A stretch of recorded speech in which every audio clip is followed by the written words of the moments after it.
Život není vždycky fér. Ptám se, co by řekl můj anděl, kdyby vidět, kolik trápení peníze nevylečí.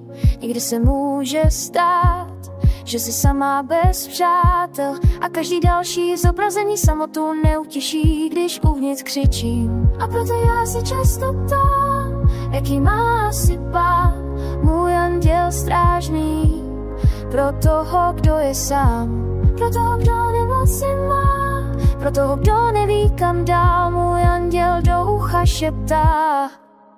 A dokud dýcháš, tak naději máš a trochu víc lásky dej raději znát.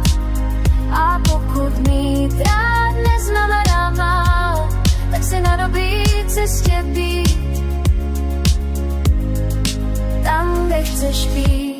Někdy mě trápí vztek, těžko mu odolávám, protože chci všechno hned, často se kvůli tomu i hádám.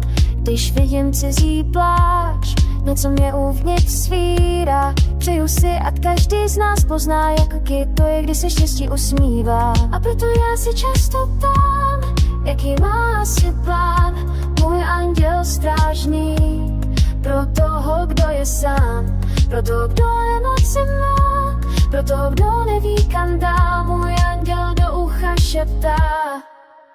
A trochu dýcháš, tak naději máš a trochu víc lásky dej raději znát.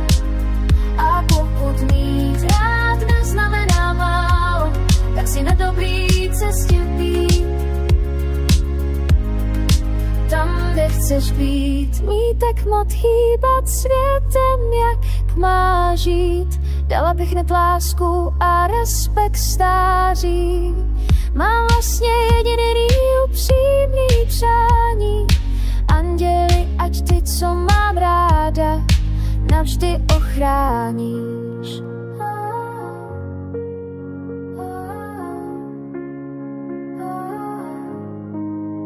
A dokud dýcháš, tak naději máš